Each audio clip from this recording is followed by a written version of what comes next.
السلام علیکم ورحمۃ اللہ وبرکاتہ۔ پیارے بچوں، آج کا ہمارا جو ٹاپک ہے کلاس ہشتم کا، خاص طور پر حمد کے حوالے سے نظم جو ہے اس کی ہم تشریح بھی کریں گے، ساتھ ساتھ آج کی اس پارٹ 1 میں ہم اس کے ایک حصے کی تشریح کریں گے، ساتھ ساتھ میں آپ کو یہ بھی بتاؤں گا حمد کیا ہوتی ہے اور اس کا مرکزی خیال بھی کیا بنتا ہے۔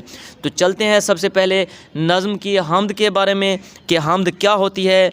تو ویورز، یہ آپ ذہن میں رکھیں کہ جو حمد ہے اس کا مطلب ہے اللہ تعالیٰ کی تعریف و توصیف بیان کرنا، یعنی ایسی نظم جس میں اللہ تعالیٰ کی وحدانیت کا اقرار کیا جائے، اللہ تعالیٰ کہ ایک ہونے کا اپنی ذات میں بھی صفات میں بھی ایک ہونے کا اقرار کیا جائے اور اللہ تعالیٰ کی ذاتی صفات کو بیان کیا جائے، تو ایسی نظم کو ہم کہیں گے حمد۔ تو یہ ایک حمد ہے جس میں اللہ تعالیٰ کی وحدانیت کو بیان کیا گیا ہے، اور ساتھ ساتھ یہ بھی آپ کو میں بتاتا چلوں کہ یہ صنف شاعری کے لحاظ سے یہ جو نظم ہے مخمس میں لکھی گئی ہے۔ مخمس ایسی نظم کو کہا جاتا ہے جس کے ہر بند کے 5 مصرے ہوں۔ مصرع کیا ہے؟ شعر کہتے ہیں 2 لائنوں کو، ایک لائن جو ہوگی وہ مصرع ہوگی۔ تو آپ یوں ان کی لائنیں اگر گن لیں تو ہر بند کی 5 لائنیں ہیں، تو اس کو ہم کہیں گے مخمس۔ یہ مخمس کی شکل میں لکھی گئی ہے۔ مخمس عربی زبان کا لفظ ہے جس کا مطلب ہے 5۔ چونکہ اس کے ہر بند میں 5 مصرے ہیں اس لیے ہم اس کو مخمس ہی کہیں گے۔ تو اس نظم میں جو ہمارا اہم مقاصد ہیں وہ یہی ہیں کہ اللہ تعالیٰ کی وحدانیت کا اقرار کیا جائے، اس کی عظمت اور اس کی بڑائی کو بیان کیا جائے۔ تو پیارے بچوں، اس میں یہاں پر قافیہ اور ردیف کا بھی استعمال ہے۔ قافیہ شعر کے آخر میں آنے والے ہم آواز الفاظ، جس طرح آپ کو سامنے نظر آ رہے ہیں، نظر اور سحر یہ ایک جیسی آواز رکھنے والے الفاظ ہیں، یہ قافیہ کہلاتے ہیں۔ اور جس طرح ریپیٹڈ بار بار آنے والے جو الفاظ ہوتے ہیں وہ ردیف کہلاتے ہیں۔ تو اسی طرح ہم چلتے ہیں اس کے مرکزی خیال کی طرف۔ اگر دیکھیں کہ اس کا مرکزی خیال کیا بنے گا، تو سب سے پہلے اس کا مرکزی خیال میں آپ کو بتاتا چلوں کہ اس کا مرکزی خیال یہ ہے کہ انسان کو صرف اللہ تعالیٰ کی ذات سے ڈرنا چاہیے اور اسی پر بھروسہ کرنا چاہیے، کیونکہ اللہ تعالیٰ ہر وقت اور ہر جگہ انسان کے ساتھ رہتا ہے اور وہی بہترین سہارا ہے۔ اس کے علاوہ کسی سے کوئی مدد بھی طلب نہیں کرنی چاہیے اور کسی سے ڈرنا بھی نہیں چاہیے۔ تو یہ اس نظم کا ہو گیا مرکزی خیال۔ تو ہم چلتے ہیں مختلف مشکل الفاظ کے معنی کی طرف۔ یہاں مختلف الفاظ ہیں۔ می کا لفظ استعمال ہوا ہے، یعنی بارش، لیک، لیکن، پرہول، خوفناک، اور مرگھٹ کا لفظ استعمال ہوا ہے۔ اس کا مطلب ہے جہاں پر ہندو لوگ اپنے مذہب کے مطابق اپنے مردوں کو جہاں پر جلاتے ہیں اس کو کہا جاتا ہے۔ اوسان کا مطلب ہے ہوش و حواس۔ کوی کا مطلب ہے قوت والا، اور سنسان ویران جگہ کو کہتے ہیں، اندھیاؤ اندھیرے کو کہتے ہیں، اور اجالا روشنی کو، اور سحر سویرا کو کہتے ہیں۔ تو آج یہاں پر پہلے بند کی ہم تشریح سٹارٹ کرتے ہیں، دیکھتے ہیں کہ پہلے بند کی تشریح کیا بنتی ہے۔ پہلا بند ہے اس کا، ہے ہمیشہ میری خدا پہ نظر، رات ہو دن ہو شام ہو کہ سحر، نہ اجالے میں ہے کسی کا ڈر، نہ اندھیرے میں کوئی خوف و خطر، کیونکہ میرا خدا ہے میرے ساتھ۔ تو اس کے تشریح میں ہم لکھیں گے کہ شاعر یہاں پر اللہ تعالیٰ کی ذات پر مکمل بھروسے کا اظہار کرتا ہے، اور شاعر کہتا ہے کہ میں ہمیشہ اپنے رب پر بھروسہ رکھتا ہوں، صبح کا وقت ہو یا دن کا وقت ہو، شام ہو یا رات کا وقت، غرض ہر وقت میں اپنے معاملات کو اللہ تعالیٰ پر چھوڑ دیتا ہوں۔ شاعر کہتا ہے کہ میں دن کے اجالے میں کسی سے نہیں ڈرتا اور رات کے اندھیرے میں بھی مجھے کسی قسم کا کوئی خوف نہیں ہوتا اور نہ ہی کوئی خطرہ ہوتا ہے، کیونکہ اللہ تعالیٰ ہر وقت میرے ساتھ ہوتا ہے۔ یعنی شاعر پر امید ہے کہ اللہ تعالیٰ ہر وقت اس کے ساتھ ہوتا ہے اور وہ ہر مشکل میں اس کی مدد کرے گا۔ تو یہ تو ہوگی پہلے بند کی تشریح۔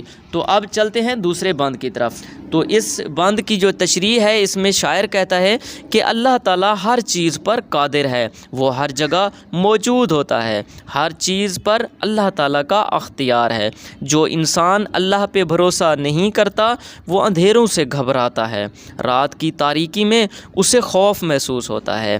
شاعر اللہ تعالیٰ کی ذات پر توکل کرتے ہوئے کہتا ہے کہ صبح کا وقت ہو یا شام کا وقت، رات کو چاند کی چاندنی ہو یا مکمل اندھیرا، وہ بالکل نہیں گھبراتا، خواہ آندھی طوفان نے اسے گھیر لیا ہو، وہ مشکل حالات میں خوف زدہ نہیں ہوتا، وہ مطمئن رہتا ہے کیونکہ اسے اللہ تعالیٰ کی ذات پر مکمل بھروسہ ہے، جو ہر وقت اس کے ساتھ ہوتی ہے، جو ہر مشکل میں اس کے کام آتی ہے۔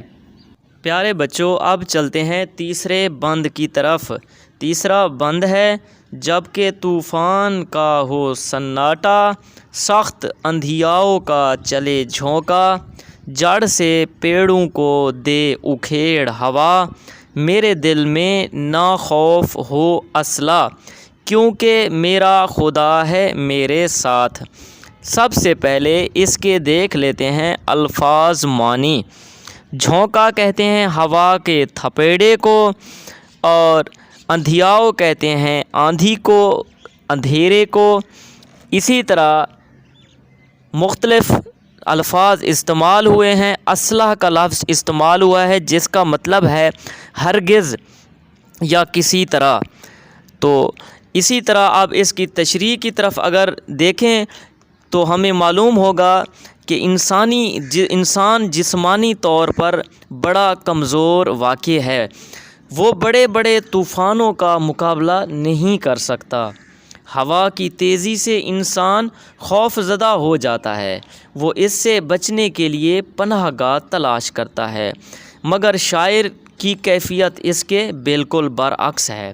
شاعر کہتا ہے کہ وہ طوفانوں سے اور برق رفتار ہوا کے جھونکوں سے نہیں ڈرتا، یعنی ہوا طوفانی ہی کیوں نہ ہو اسے بالکل ڈر خوف نہیں رہتا، کیونکہ اسے اللہ تعالیٰ پر مکمل بھروسہ ہے۔ جب انسان اللہ تعالیٰ پر بھروسہ رکھتا ہے تو دنیاوی جو خوف ہوتے ہیں وہ سارے اس کے دل سے نکل جاتے ہیں۔ اسی طرح شاعر اب پر امید ہے، چونکہ وہ اللہ تعالیٰ پر بھروسہ رکھتا ہے، اس لیے وہ کہتا ہے کہ کیوں نہ برق رفتار بجلی کی طرح تیز ہواؤں کے جھونکے سے ہی کیوں نہ آ جائیں، اسے ڈر نہیں رکھتا۔ خواہ یہ جھونکے درختوں کو جڑوں سے بھی کیوں نہ اکھاڑ دیں، اس کو بالکل نہیں ڈر لگتا، بالکل نہیں گھبراتا۔ اور یہ طوفان اور تیز ہوائیں تو بالکل اسے ڈرا بھی نہیں سکتی، کیونکہ اسے بھروسہ ہے اللہ تعالیٰ پر۔ اسے یقین ہے کہ اللہ تعالیٰ اسے کبھی بھی اکیلا نہیں چھوڑے گا۔ کبھی بھی مشکل حالات سے گھبرانے کی بالکل بھی ضرورت نہیں، کیونکہ اللہ تعالیٰ مشکل کشا ہے، مشکل کو حل کرنے والا ہے، ہر کسی کے ساتھ ہوتا ہے، ہر وقت موجود ہوتا ہے۔ یہ اللہ تعالیٰ کی صفت میں شامل ہے کہ وہ ہر جگہ حاضر اور ناظر ہے، اور ہر کسی کی بلا خوف و خطر اور ہر کسی کی بلا تمیز کے مدد کرتا ہے، کیونکہ اللہ تعالیٰ ایسی ذات ہے جو اپنے ماننے والوں کو تو دیتا ہی ہے، لیکن اس کو جو نہیں مانتے ان کو بھی وہ دے رہا ہے۔ اتنا بڑی ہستی ہے کہ جس کی رحمت اتنی وسیع ہے کہ وہ اپنے ماننے والوں کو تو دیتا ہی ہے، اس کے ساتھ ساتھ نہ ماننے والوں کو بھی دیتا ہے، نوازتا ہے اور ان کی مشکلات کو حل کرتا ہے، کیونکہ وہ رب کائنات ہے، پوری